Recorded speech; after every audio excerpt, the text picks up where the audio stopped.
Cancel the ambulance. She just needs to rest and stop being dramatic. I am Eleanor, a 52-year-old forensic accountant. For 5 grueling years, I provided unpaid, heavy-lifting care for our bedridden mother. With one canceled 911 call as I lay collapsed on the floor, my brother erased all that sacrifice. She always makes a scene. His wife sneered. I didn't beg for a doctor. I didn't scream at them. I just quietly tightened my frayed medical brace and prepared to audit the family trust's credit card statements. Within exactly 3 weeks, those transaction logs would legally strip Richard of his guardianship and permanently freeze his stolen assets. I would drop this guillotine inside the trust attorney's office, right in front of our entire extended family. Before I explain what those financial records revealed, the story begins here. Hearing your own family dismiss your pain is infuriating. If you've ever been taken for granted, please like this video, subscribe, and tell me in the comments where you're listening from today. I read every single one. Now, let's go back to the day the trap was set. The silence in the conference room was absolute. It was the kind of heavy, suffocating quiet that only follows the sudden death of a lie. Richard remained slumped in the leather chair, his mouth opening and closing without a single sound. His wife, who had sneered at me just 20 minutes ago, quietly stood up. She did not look at him. She grabbed her designer purse and walked out the door, her heels clicking rapidly against the hardwood floor. Our cousins followed, one by one, until the space around Richard was entirely empty. Mr. Sterling, the trust attorney, broke the silence. He picked up the 32 pages of cross-referenced casino tax codes and my mother's missing equipment invoices. He adjusted his glasses. He did not ask Richard for an explanation. The numbers had already spoken. Sterling opened his thick leather folio and pulled out a red pen. He flipped to the emergency indemnity clause of the trust agreement, the exact document Richard had smugly signed 5 years ago to protect his own assets.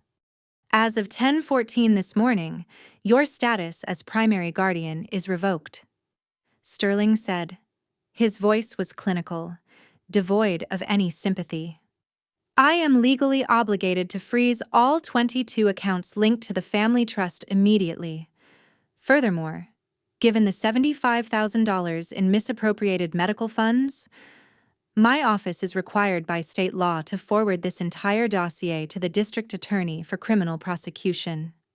Richard finally found his voice. It was a thin, rattling wheeze. He reached a trembling hand toward the mahogany table. You can't do this. I manage everything. I provide for this family.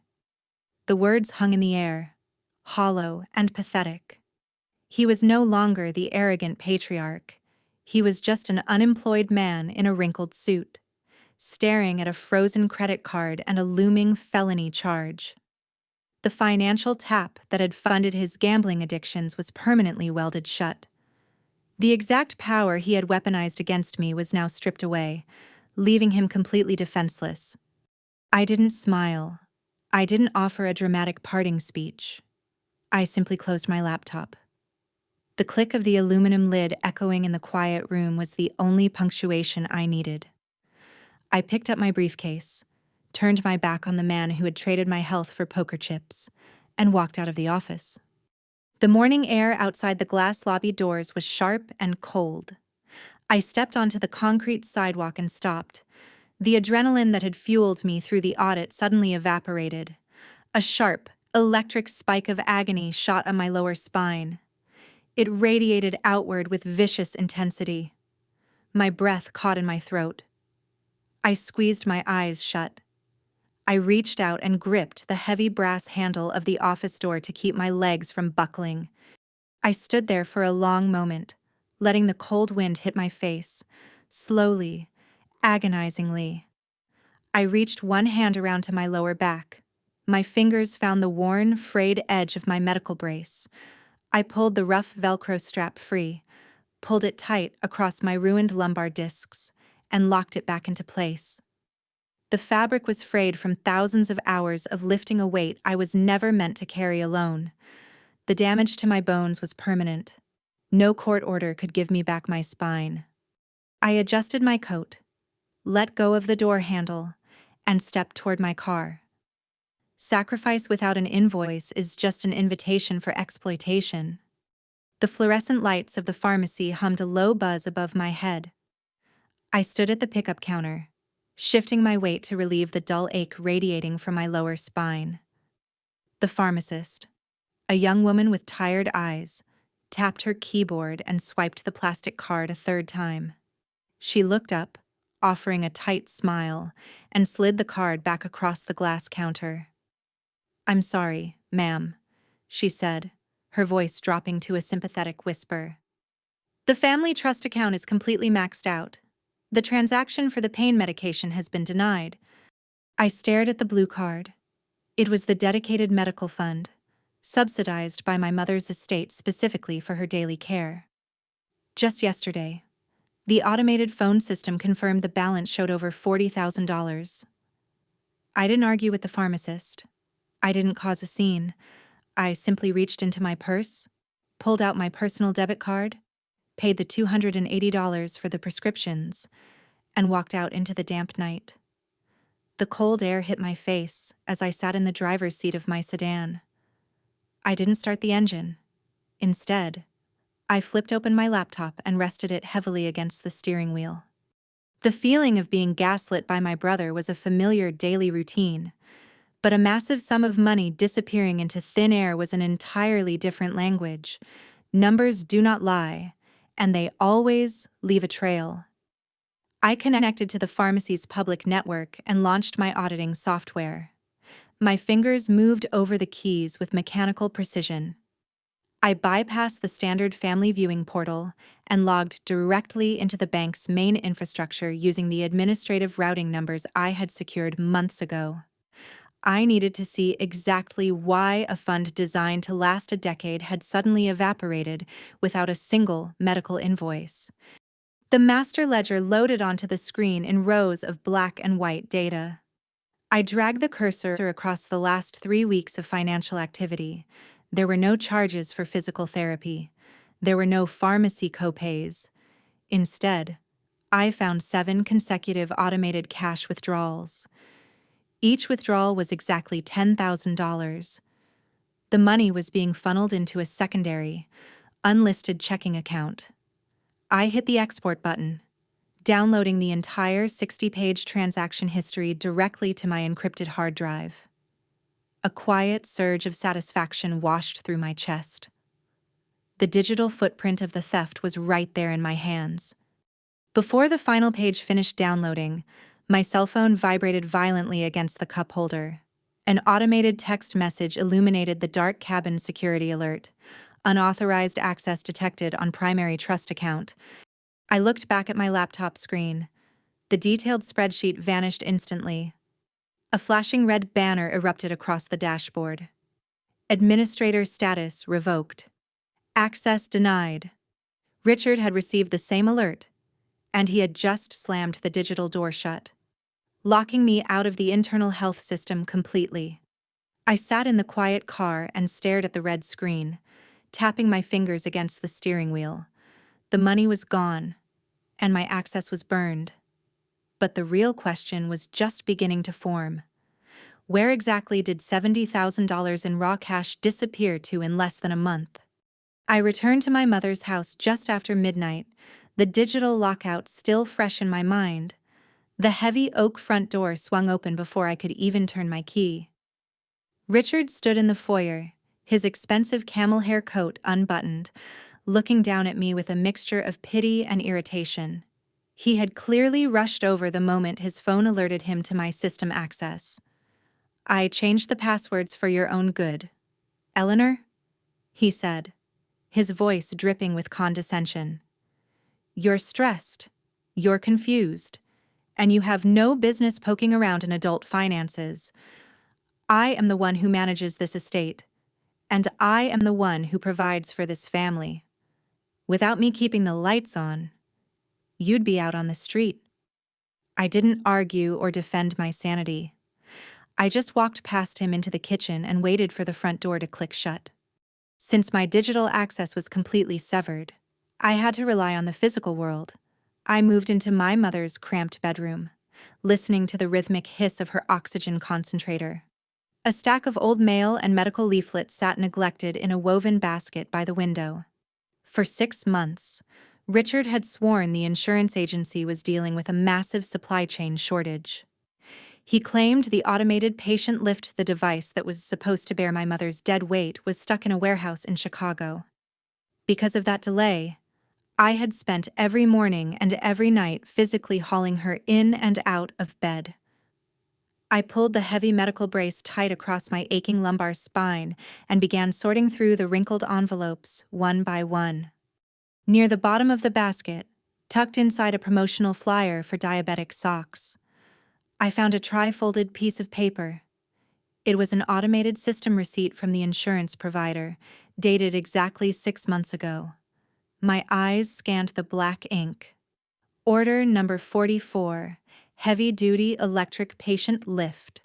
Status canceled per guardian request. Below that, a second line of text read, $6,500 refunded directly to primary administrator account. The paper felt heavy in my hands. There was no supply chain issue. There was no delayed shipping. Richard had actively canceled the medical equipment to pocket the cash, knowingly forcing me to act as a human crane. My ruined spinal discs were not the result of an unfortunate medical delay. They were the direct result of a calculated theft. The sheer cruelty of it washed away my anger, leaving behind a cold, clinical focus. I needed to prove exactly where that refunded money went, so I picked up the phone and dialed the toll-free number at the top of the insurance letter. After 40 minutes on hold, a night shift representative finally answered. I gave her my mother's policy number and demanded the specific routing destination for the canceled equipment refund. "I see the cancellation, ma'am," the representative said, her voice flat and bureaucratic. "But under federal privacy laws, I cannot release the disbursement details. That account is legally controlled by the primary guarantor. I need Richard's live, notarized signature on our release form to provide the transaction history." She hung up, leaving me listening to the dial tone in the dark room. The evidence of his financial abuse was locked behind a privacy wall, heavily guarded by his stolen authority. He thought his signature was an impenetrable shield. But a forensic accountant knows that money never just stops. It flows, it bounces, and it always leaves a shadow in the public record. I just had to figure out how to bypass his high-level security and trace the destination of that missing cash without ever asking for his permission.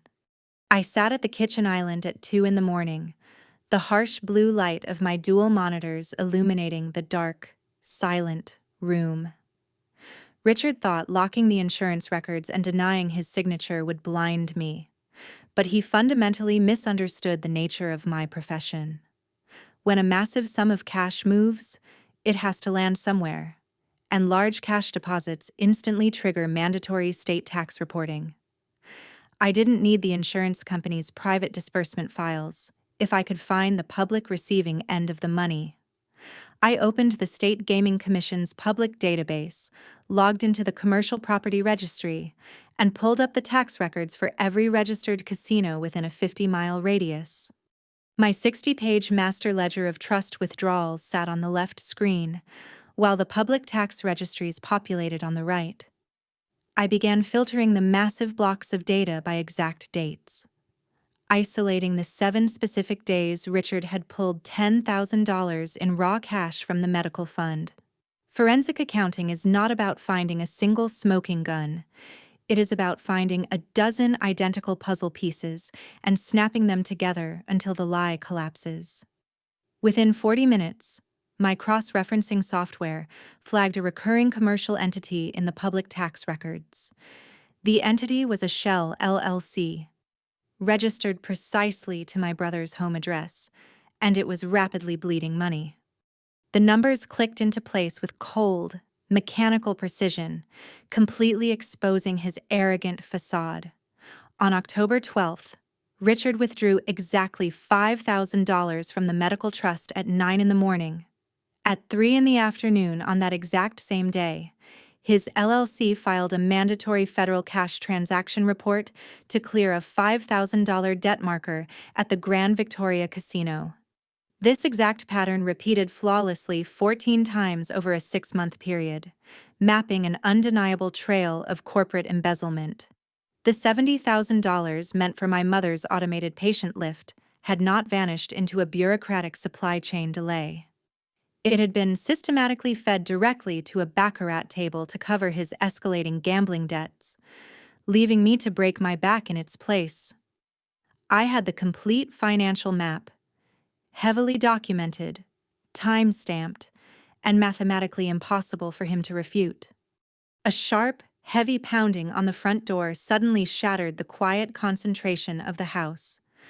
I glanced at the digital clock on the oven, which read 7:30 in the morning, realizing I had worked completely through the night. I tightened my frayed medical brace, hissed as a sharp spike of pain shot through my lumbar discs, and slowly walked to the foyer.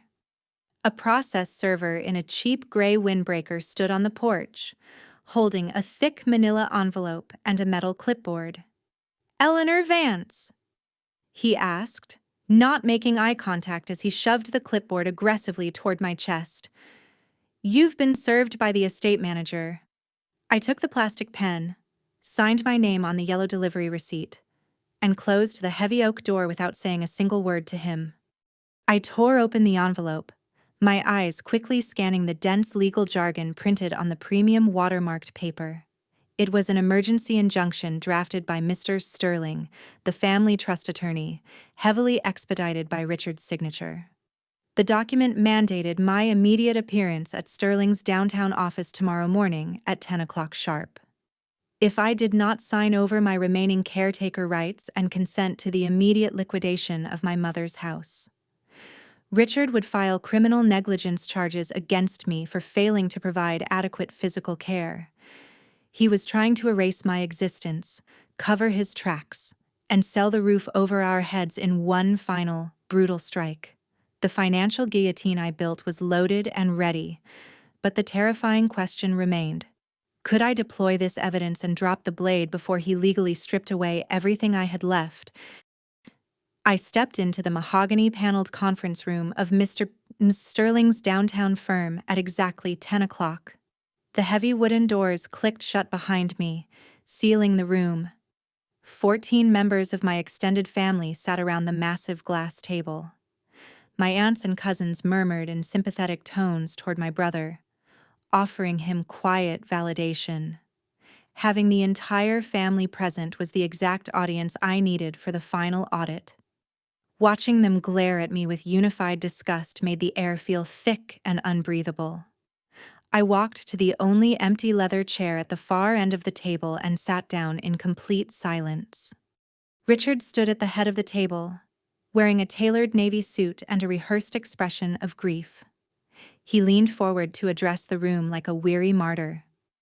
"This has been an incredibly painful year for all of us, but I have to protect my mother's legacy," he said, his voice dropping to a somber pitch. "Eleanor is simply not capable of providing the physical care our mother requires.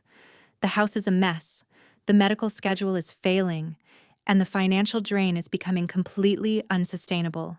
My aunt nodded vigorously, reaching over to pat Richard's arm in a show of unwavering support. They eagerly accepted his narrative because he was the wealthy patriarch, and I was just the unpaid maid. Mr. Sterling cleared his throat and slid a thick, bound legal document across the long glass table. It stopped inches from my folded hands. "Eleanor, given the documented decline in your mother's physical environment, your brother is executing his administrative rights," Sterling said smoothly. "This injunction transfers full guardianship to Richard and authorizes the immediate liquidation of the family home to cover future corporate care facilities. If you refuse to sign today, Richard will file formal criminal charges against you for medical neglect. The sheer audacity of the threat hung heavily in the sterile room. He was holding a gun to my head, accusing me of the exact crime he had committed to fund his gambling addiction. Richard smiled a thin, victorious smile and tapped his expensive gold pen against the table. "It is entirely out of my hands, Eleanor," he lied effortlessly. "Mr. Sterling is just following the strict operational guidelines of the trust agreement we established 5 years ago." Sterling adjusted his glasses and nodded in confirmation, pointing to a specific paragraph on the first page. "Your brother is referring to the Emergency Indemnity Clause, Section 4, as the primary guarantor. Richard assumed absolute authority over the estate's assets, but that clause also binds him to absolute financial liability if the funds are ever severely compromised." Richard puffed out his chest, completely blind to the fact that the very clause he just weaponized was a loaded trap. I looked down at the signature line on the premium watermarked paper. My lower back throbbed with a sharp, unrelenting pain beneath my heavy coat. The entire room waited in a breathless silence, expecting me to break down, cry, or beg for forgiveness. I did none of those things. I simply unlatched my leather briefcase and pulled out my laptop. I had let him build his stage, gather his audience, and read his self-righteous verdict without a single interruption. The trap was perfectly set. The only question left was exactly how many seconds it would take for the steel jaws to snap shut around his neck. I did not pick up the gold pen. I simply pushed the heavy legal binder aside and turned my laptop screen toward Mr. Sterling. The stark white glow of my spreadsheet illuminated the polished glass table. "I am not signing away my mother's home," I said, my voice completely flat and clinical. "And you will not be filing any charges of neglect today. Richard, as of 2 o'clock this morning, I completed a forensic audit of the family trust." 14 heads turned toward me in unison. The smug, victorious smile on Richard's face instantly shattered. I pulled 15 identical copies of a printed dossier from my briefcase, sliding the first to the attorney and passing the rest around the long table until every relative held the evidence. 6 months ago, the insurance agency authorized an automated patient lift, I stated, staring directly into my brother's widening eyes.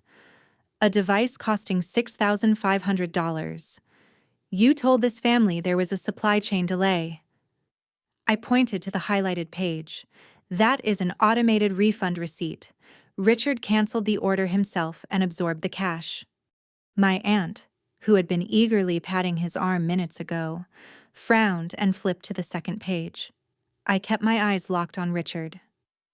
"That next page is a public tax registry, cross-referenced with the trust's master ledger," I explained to the silent room. "Over the last 6 months, Richard initiated 7 separate withdrawals of exactly $10,000 from the medical fund. Within 4 hours of every single withdrawal, his shell company filed a mandatory cash transaction report at the Grand Victoria Casino to clear his gambling debts." The temperature in the room plummeted. Mr. Sterling pulled the documents closer, scanning the undeniable mathematical proof of federal embezzlement. I leaned forward, resting my forearms on the cold glass.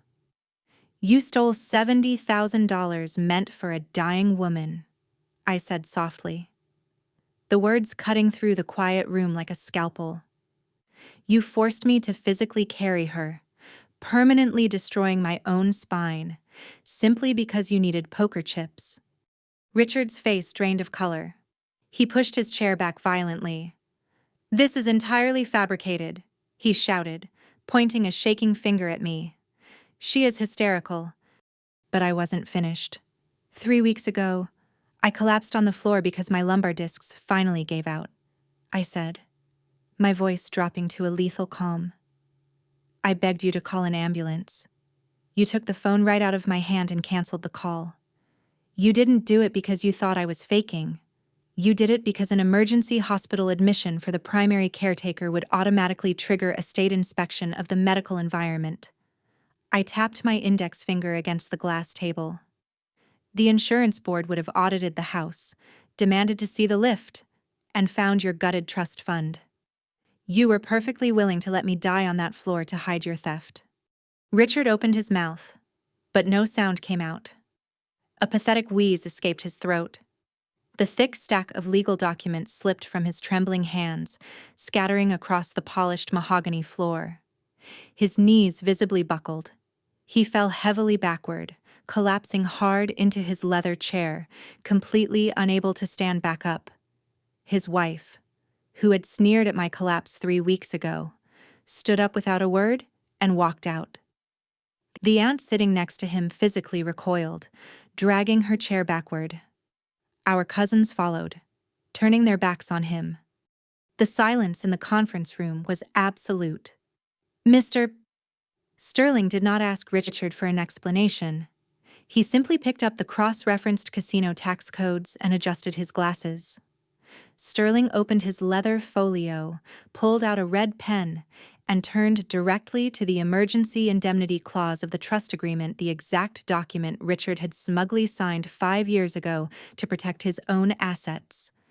As of 10:14 this morning, your status as primary guardian is formally revoked, Sterling stated, his voice clinical and devoid of sympathy. I am legally obligated to freeze all accounts linked to the family trust immediately. Furthermore, given the $75,000 in misappropriated funds, my office is required by state law to forward this dossier to the district attorney for criminal prosecution. Richard reached a trembling hand toward the mahogany table. You can't do this to me, he whispered.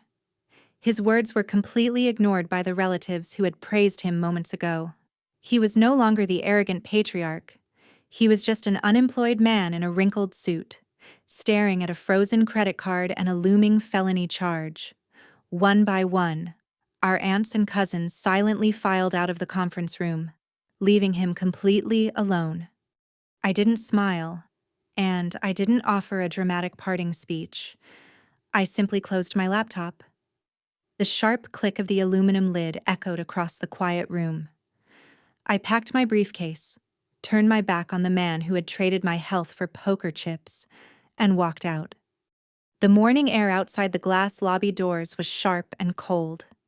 I stepped onto the concrete sidewalk, and the adrenaline that had fueled me suddenly evaporated. A sharp, electric spike of agony shot up my lower spine, radiating outward with a vicious intensity. My breath caught in my throat as my legs threatened to buckle.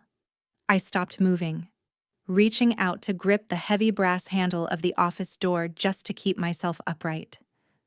I stood there for a long moment, squeezing my eyes shut against the throbbing in my bones. Slowly, I reached one hand around to my lower back, finding the worn, frayed edge of my medical brace. I pulled the rough Velcro strap free, yanked it tight across my ruined lumbar discs, and locked it firmly back into place. Sacrifice without an invoice is just an invitation for exploitation.